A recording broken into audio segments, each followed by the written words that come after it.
Good morning and welcome to Take Your Life Back Today show with Ralf Friedrichs. Today's topic, and it's a long one, common reasons why those who need treatment don't get it. These could be excuses that they come up with. Rehab centers maybe are giving them issues with financials, or the state can't help them, but these are reasons why people that absolutely need help don't get it. This particular episode is dedicated to one or more of my personal friends that are going through not getting the help they need due to one of these reasons. It could be, like I said, because financials. In one case, it could be a person just doesn't want to get the help. They'll come up with any excuse. It could be, like I said, one of my other friends way up north, that he just doesn't have the money to get help. So we're going to dive into that today. Like I said, it's a pretty good amount of information.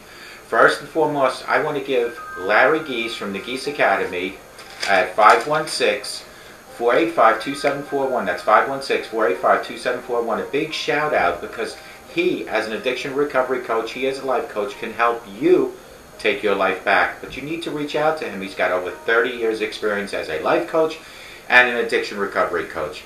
Go to his website at www.odysseyconsultant.org. That's www.odyssey, that's ODYSSEYCONSULTANT.org. That's odysseyconsultant.org. Or call him at 516-485-2741. That's Larry Geese at the Geese Academy. Give a shout out to globaleyeglasses.com, where they are focused on saving you money, like so many of you in my audience have done already. You have texted me at 631-599-0218. You have called me at 844-405-HELP and asked me to help you with your eyeglasses, to help you pick out that frame that looks and fits you best, to pick the right lenses for the situation that you need them for. It could be for progressives. It could be with a line bifocal. It could be because you want them to change indoor and outdoors. It could be because you have problems driving at night. Their prices start as low as $6 and they work up to $69 for the frame, which includes standard regular prescription plastic non-coated lenses. Anything further than that, like progressives, like transitions, anti-reflecting coating, UV coating, those are add-ons, but the add-ons are so minimal compared to your brick and mortar local place that will charge you up to $700 to $900 for a pair of glasses. This is at a fraction of that cost. So go to www.globaleyeglasses.com, where they are focused on saving you money. Folks, common reasons why those who need treatment don't get it. I'm going to read this. This came directly from the CDC. When you see someone on the street passed out, clutching a bottle in a paper bag, whether it's in LA or Cleveland, New York, or Topeka, Dallas, or St. Paul, you wonder why they don't just get the help that they so desperately need. Ditto the reaction to the co-worker who keeps embarrassing himself at office parties and constant drunk at bars when you go out with them. And to the relative who ruins every family gathering during holidays. Chances are you know someone who has a drug and alcohol problem, or someone who also has a mental issue. Surely you think this person would want to get treatment. In all these scenarios that I just mentioned, what are the reasons why these people are not getting the reasons? Are they reasons because they don't want to? Are they reasons because they don't have the money to do so? Or are there any other reasons? The answers may or may not surprise you. Let's break down the reasons for not getting treatment for substance abuse in each group. Substance abuse includes illicit drugs and alcohol. Listen to this topic here. This one is needed treatment but made no effort. Now I'm going to give you percentages, folks. Not ready to stop using. A whopping 38.8% of people that were asked were just not ready to stop using. That is why they didn't get help. No health coverage, could not afford the cost, 32%. So if you add the people that are not willing to get help and the insurance costs, you're looking at almost 70% already. Possible negative effect on the job, 12% of people are worried how their job would react. Not knowing where to go for treatment, 12%. Is it not because they are not looking for the treatment centers? or they truly don't know how to locate them. Last and not least, on that particular segment, concern that receiving treatment might cause neighbors' community to have a negative opinion about them. That is 11%. So the two major causes why people needing treatment have not made no effort on getting is 38% weren't ready, 32% say the insurance cannot help them. Needing treatment, and these people made an effort. Individuals who felt they needed treatment for substance abuse and did make the effort to get it offered the following 8 reasons why they didn't receive the treatment. Reason number 1, no health coverage and could not afford the cost. 27% of the people made an effort to get help, but they could not receive the help because of insurance. Not ready to stop using. 29% of people are just not ready to stop using. They made every effort, so they had relapses over and over again. Able to handle problem without treatment. These are the people that think they can beat their addiction without seeking proper professional help. No transportation. It's inconvenient to get help. That is a whopping 10% of the people. No program having that type of treatment. 8% of the people. Did not feel need for treatment at this time. They are procrastinating for tomorrow. Did not know where to go for the treatment. 8%. Might cause neighbors and community have a negative opinion on them. That's another 7% again. Those are in the category of needing treatment, made an effort, but didn't get to treatment. Here is reasons people did not receive mental health issues. These who did not receive treatment identified the following 10 barriers. In 2008, according to the NSDUH, there were 10.6 million adults age 18 and older who reported an unmet need for mental care. Number 1 on this list is could not afford the cost, 42%. Isn't it a shame? Even with Obamacare now, we are still facing a crisis of people needing, whether it's for mental health, substance abuse, disease, sickness. They can't afford it because the insurance will not help them. That was at 42%. 28% brings in could handle problem without treatment. These are the people that really think that they can do this, but you can't. 19% did not know where to go for treatment. Folks, here is a hint. Google works for everything. Just in the search bar, type it in, you'll find it. Did not have the time, 13%. Fear of being committed or taking medicine, 9% of people. Concerned about confidentiality, 8%. Folks, these things are so confidential. There is a HIPAA law that protects you from your information being released. 8% health insurance did not cover enough of the treatment. Did not have enough money. Could not afford the copay. My friend up north, his copay supposedly is $6,300, unheard of. If the program for 30 days is only $49.99 and your copayment is $63, what is wrong with that picture? Treatment would not help. 7% of the people said that. And another 7% of people said health insurance did not cover any of the treatment. What about those who felt they didn't need treatment? What do you know about 95% of what do we know about 95.2% of persons needing treatment for substance use and did not get it because they felt they didn't need it? What can be deduced about their reasoning beyond saying that they didn't feel they needed it? Statistics don't help here because it gets at more deep-rooted issues. Number 1 on this list is denial. The most common and initial reaction is the addict refuses to accept that he or she has a problem. Folks, denial is the biggest barrier on not only seeking help, but on getting to learn how to live with you. The minute you stop denying you have a problem, because you do have a problem. If you're drinking 2 to 3 drinks a day or more, or if you're doing drugs each and every day, you have a problem. Stop denying. There is no shame in admitting you have a problem. It is more shameful to think that you're avoiding accepting what you have. Number 2 on the list is control. Male addicts in particular may find it difficult to admit that there is a need for treatment due to issue controls. They need to feel in control of their own destiny and often want to take control of their own life without professional help. Number 3 is fear. It takes a lot of determination, motivation, and courage to enter treatment. Many addicts are deterred by fear.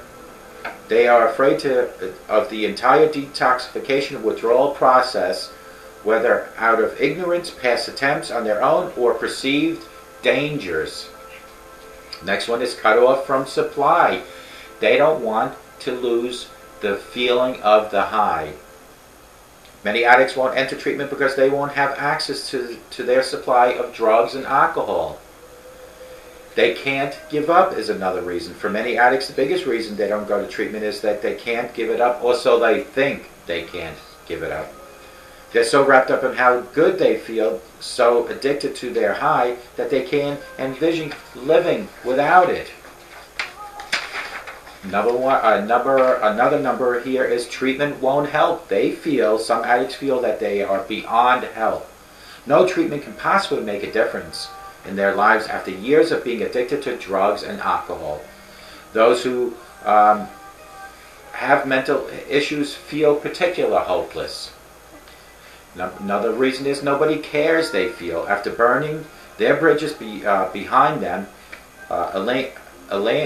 alienating themselves from family and friends during years of addiction, some addicts feel that there is no one left that cares if they live or die. That's a shame that they feel this way.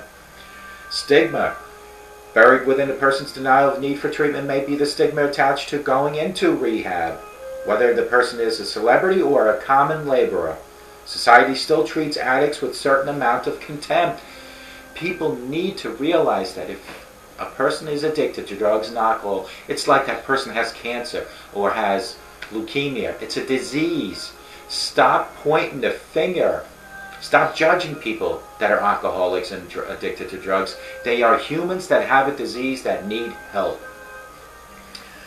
Next one is hope the problem will resolve itself. Some addicts who secretly know different hope that the problem they currently have or have had some time with drugs and alcohol will simply resolve itself and go away, magically disappear. This form of self-delusion is akin to denial, but the blow to self-esteem when such a turnaround fails to occur plunges the addict into even deeper despair. And last and most crucial on my list is wanting to die. After years of abuse of alcohol and drugs, having lost all hope with no one to care for, not believing treatment would be effective, or seeing no reason to turn their lives around, some addicts continue their addiction in a deliberate attempt to end their lives. Why should they seek treatment when they don't want it? To an addict, the final stages of addiction, death may seem the only solution. That is sad. That is truly sad. Let's do a quick recap. Common reasons why those who need treatment don't get it. The first paragraph states needing treatment but made no effort. They either didn't want to stop using, their health insurance wouldn't cover it, positive, negative effect on the job, not knowing where to go for treatment, and worried about what other people might think. These are needed treatment but made an effort but still didn't succeed. No health insurance was number one. Not ready to stop using. Able to handle problem without treatment? Obviously not. No transportation, it's inconvenient. No program having a type of treatment. Did not feel need for treatment at this time. Did not know where to go for treatment. Might cause neighbors and community to have negative effects on their reputation. Reasons people did not receive mental health services. Could not afford the cost. A whopping 42% of you could handle problem without treatment at this time. Did not know where to go for treatment. Did not have the time for treatment. Fear of being committed or taking medications for this problem that they have. Concerned about confidentiality. Health insurance did not cover enough of the treatment, can't afford the rest. Might cause neighbors and community to have a negative opinion about them. Treatment would not help them anyway. Health insurance did not cover any of the treatment. What about those who felt they did not need treatment? Number one on my list, and it's always been, is denial. Folks, as long as you keep denying you have a problem, that wall will block you from recovery. That wall will keep you from your loved ones, will keep you from your job, will keep you from your health, will keep you from living a stronger, longer life. That wall needs to come crumbling down for you to accept, knowing that you can live without your drugs and alcohol in recovery and still have a meaningful life. Keep your relationships, keep your job, keep your life, keep your health. Those are the reasons you need to eliminate. Number one on my list, denial. Stop denying, accept the fact, and reach to your higher power and ask God to help, guide, and direct you. Number two is control. A lot of people feel that if they go into a treatment center, they lose all control because they need to be in the driver's seat. But folks, if you were so good at controlling your life, you wouldn't be watching my video, possibly, with an addiction. I mean, a lot of people watch because they want to learn how to maybe help a loved one, a family member. But if you're watching and you are addicted to drugs and alcohol, you are not in control of your life. Your drugs and alcohol are controlling your life. Number three, fear. A lot of people are afraid of getting treatment. It takes a lot of determination, motivation, courage to enter a treatment center. It almost strips your dignity, but be stripped down. For an example, like when I joined the Marine Corps and I went to boot camp, they stripped all of us recruits from what we were down to nothing, zero. It's like taking a piece of clay and throwing it against the wall, and you see it flatten against the wall. You peel that clay off the wall and you start molding. And in boot camp, they molded a nice, strong Marine in me. Well, the same applies. When you go into a treatment center, let them strip you down. Not in a literal sense, but in a emotional sense. Let them strip you down and remold you into the person that you used to be. Cut off from the supply. A lot of people are worried that when they go into a treatment center, they will be cut off from alcohol and drugs. But that is the purpose of going into the treatment center in the first place. You need to separate yourself. Get a divorce from the drugs. Get a divorce from the alcohol. Find a new mate called sobriety. A lot of you are afraid to go into a treatment center or don't get the treatment because you don't want to give up the high. But folks, the high will kill you. I promise you. You'll either be killed, you'll commit suicide, or you'll kill someone, or you're ended in jail for the rest of your life. Those are your options. Or start living. Take your life back today. Next one is treatment won't help. A lot of people are not getting the treatment because they feel, hey, there's nothing you can do to help me. Wrong. Each and every one of you that is out there watching me, wherever you might be, there is a light at the end of the tunnel, but it is up to you to seek that light. Treatment centers, addiction recovery coaches, life coaches will not come to you because we don't know you. You need to come to us and you need to ask for help today. A lot of you are not getting treatment because you feel nobody cares after burning the bridges behind them, alienating family and friends during your years of addiction. Some addicts feel that there is no one left behind that cares. Well, first of all, there are people that care. I personally care for each and every one in my audience or that I verbally or coach, because I know what it's like to be you. I know what it's like to have people pointing fingers at you. I know what it's like to have family members talk about you. This is why I am so passionately involved in my quest on helping anyone. Each and every video, each and every episode, each and every show I do, I hope 2 people get help. One is me automatically. This is my recovery, folks. I don't sit in front of this camera telling you all these things because I want to see myself. I do it because this is my recovery. 24/7, I live and breathe sobriety. If you are that one person, and I hope there's more than one, but if you are that one person that I'm helping right now, mission accomplished. Another one is stigma. Buried within a person's denial of need of treatment may be the stigma attached to going into rehab, whether the person is a celebrity or a common laborer. No one likes to go in and say, I need help. Hope the problem will resolve itself. A lot of people think that. Some addicts who secretly know different hope that the problem will currently have or have had some time with drugs and alcohol will simply resolve and go away, disappear.